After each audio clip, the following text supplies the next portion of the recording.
Hey my friends, Matias here coming at you from the beautiful garden here of San Rafael Park in northern Nevada, specifically Reno, Nevada, just a couple miles away from my home here.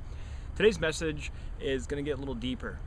Maybe you're ready for this one, maybe you're not ready for this one.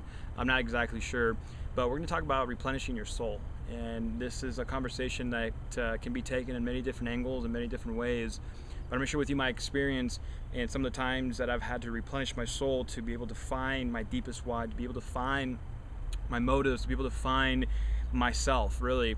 And a lot of times we lose sight of what's real and what's not, right?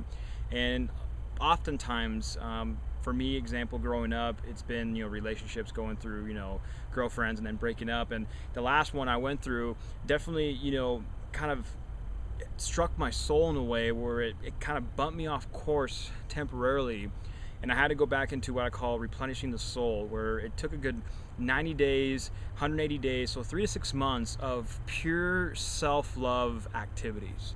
And what do I mean by that? Well, self-love is the most powerful energy within your body, within your mind, within your subconscious.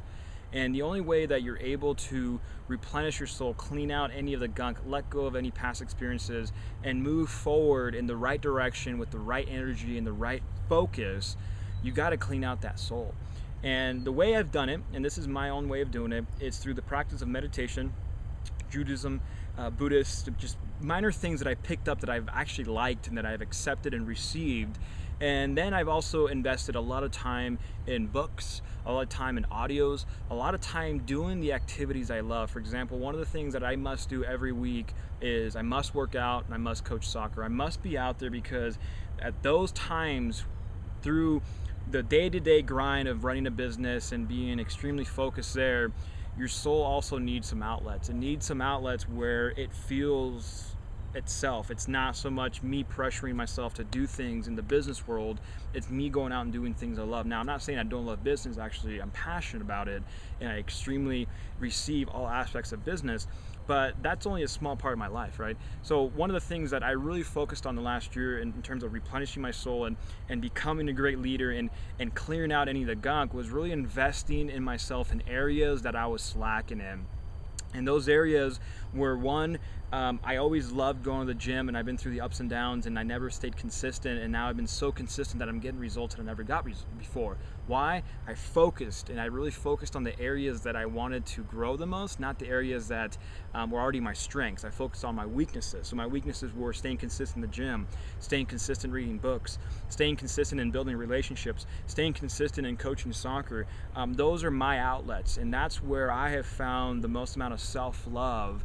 And that's what slowly starts to replenish that soul, starts to clean out any of the bad energy, any of the bad baggage that many of us carry around for years, decades. I mean, many of us carry this baggage around, and we tiptoe our way through life all the time, all the way until we get to our graveside.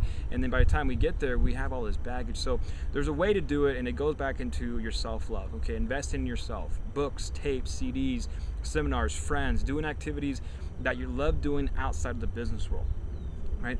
And once you start to really focus on those weaker points of your life, it makes your soul a lot stronger. It makes it a lot more clear. It makes it a lot more vibrant, right? And if you watch my video on the 4 pillars of life, I talk about vibration and energies and the chakra levels, which I don't get into a lot.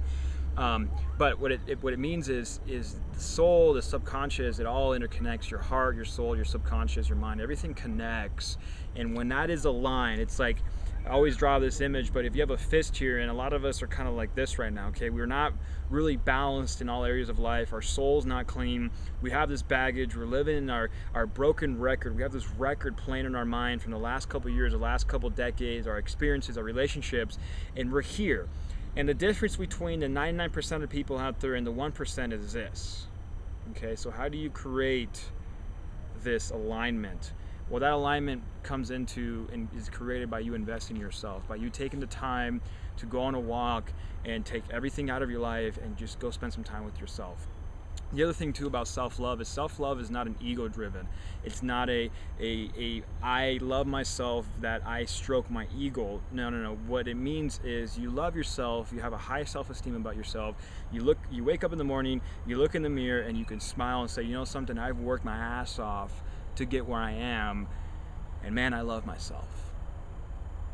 And when you can have that conversation with yourself, and you can consistently do it day in, day out, whether it's an up or down, and you can look in the mirror and you can say, I love myself. I receive love, I receive money, I receive happiness, I receive friends, I receive wealth. And you can say it from a state of a presence, a state of awareness. Everything changes. And that's when you start to go from the unaligned to the aligned part, right? And when you become aligned, everything in this universe works on a vibrational level. It starts to attract, it starts to mold itself at what you're thinking, what your subconscious is projecting, right? So replenishing your soul is one of the biggest things that you must go through in order to create any kind of success. Whether I always use health and fitness and direct sales because those are my two biggest ones. Even playing soccer at the highest levels, you have to be willing to replenish your soul sometimes. Take a step back. Okay, take a break, or get involved in the business and go through the first 6 months, year of the grunt work and the personal development and the habits and the consistency that you have to build to create success. And you start to clear out the gunk, you start to cut out the baggage, you start to cut out the negativity, and your soul and your subconscious starts to really align itself, and the things around you start to work like magic. So anyways, I thought this video would be very helpful for many of you. Maybe you're going through a relationship out there that's not working. Maybe you're going through some ups and downs in your workouts. Maybe you're going through some struggles in your sports life, your business life. I don't really know, but it all comes down to the core of who you are, the core from the inside out. Right? The core from the inside out, your heart, your subconscious, your soul, your energy, your vibration directly correlates with everything going on in your life right now. So my friends, I love you guys. I appreciate the support. We'll speak very soon. Take care. Bye-bye.